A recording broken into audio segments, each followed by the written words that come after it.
ఈ హత్యా నేరం చేసిన వాడు, హత్య చేసిన వాడు రక్తం దోషి రక్తము కదా, నేరస్తుని రక్తము, నేరస్తుని రక్తము అర్థమవుతుందా? దోషి రక్తము. ఒక దొంగ ఏమంటారు? అతడు కూడా దోషి అంటారు. ఇప్పుడు దొంగతనం చేయని వాడిని ఏమంటారు? నిర్దోషి, ఏ దోషము చేయలేదు అన్నారా? ఏ దోషము చేయలేదు, ఏ దోషము చేయలేదు. వాడిని ఏమన్నారు? ఇతడు నిర్దోషి, ఏ నేరము చేయలేదు, ఏ తప్పిదము చేయలేదు. ఏ తప్పిదము చేయని ఇతడు ఎవరట? నిర్దోషి అంటే కదా.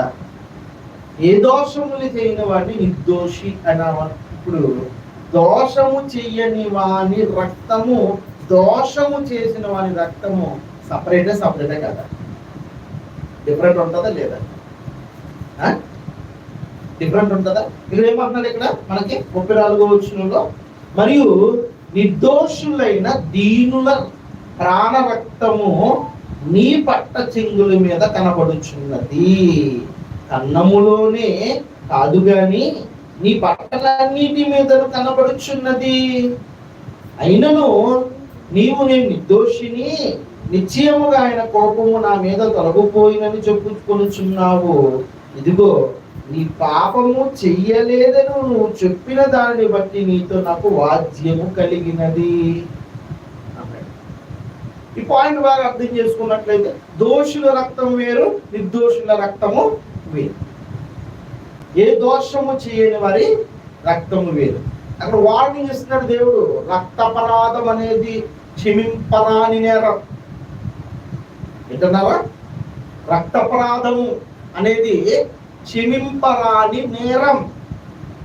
దేవుడు క్షమించుడు, దేవుడు క్షమించుడు. ఈ రక్తపరాధం అనేది క్షమింపరాని నేరము కనుక యేసుక్రీస్తు ప్రభువు వారిని సిలువకు అప్పగిస్తున్న క్షణంలో మరి పిలాతు గారు ఏమన్నారు? ఈ నిర్దోషి రక్తము, ఇతని రక్తము నా మీదను నా కుటుంబం మీదను రాకుండును గాక అని ఏం చేశాడు? చేతులు కడిగేసుకుంటాడు ఆయన. రక్తపరాధము చాలా భయంకరమైన శిక్ష వస్తుంది. మనం గమనించవలసింది ఏంటంటే దోషి రక్తము, నిర్దోషి రక్తం. అందులో డిఫరెంట్ ఉంటే అతంది ఎర్రగానే ఉంటుంది, ఇతంది ఎర్రగానే ఉంటుంది. అతంది ఎర్రగానే ఉంటుంది. అతన్ని చిన్న బ్లేడుచుకు కోసం అనుకుంటే దోషి రక్తం ఎలా ఉంటుంది? ఎర్రగానే ఉంటుంది. నిర్దోషి రక్తం ఎలాగ ఉంటుంది? అతదే ఎర్రగానే ఉంటుంది కదా. కొన్ని బ్లడ్ టెస్ట్ చేస్తే ఇతను దోషి లేకపోతే ఇతను నిర్దోషి అని ఏమైనా ఐడెంటిఫై చేయొచ్చు. బ్లడ్ టెస్ట్ చేస్తే నీలో ఉన్న రోగం బయటపడుతుంది, నీలో ఉన్న నేరం బయటపడుతుంది. మరలా చెప్పనా? బ్లడ్ టెస్ట్ చేస్తే నీలో ఉన్న రోగం బయటపడుతుంది. నువ్వు ఏ రోగంతో ఉన్నావు, బ్లడ్ ప్రెషర్తో ఉన్నావు, షుగర్ శాతం ఎక్కువ ఉందో, తావులు ఎక్కువ ఉన్నాయో, ఏమున్నాయో అంటే నీ శరీరంలో ఉన్న ఏ రుగ్మతులు ఉన్నాయో ఇవి బయటపడతాయి. కానీ నేరం బయటపడుతుందా? బయటపడదు. ఆ స్కానర్ తెలియదు ఎవరికి. ఆ స్కానింగ్ మిషన్ లేదు. కానీ ఆ స్కానింగ్ మిషన్ ఎక్కడుంది?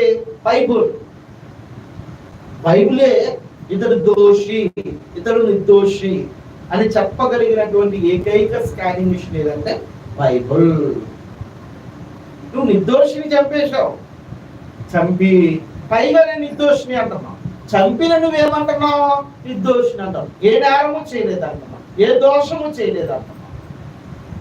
ఇక్కడ మనకు కూడా కనిపించింది నిర్దోషి రక్తము. తర్వాత ఇంకొక వాణి చూద్దాం. అదే ఇర్మియా గ్రంథం 7వ అధ్యాయం 6వ వచనం. అదే ఇర్మియా గ్రంథం 7వ అధ్యాయము 6వ వచనం. పరదేశులను తండ్రి లేని వారిని విధవరాండ్రులను బాధింపకయు, ఏ చోట నిర్దోష రక్తము చిందింపబడకయు. ఈ చోట నిర్దోష రక్తము చిందింపబడదు.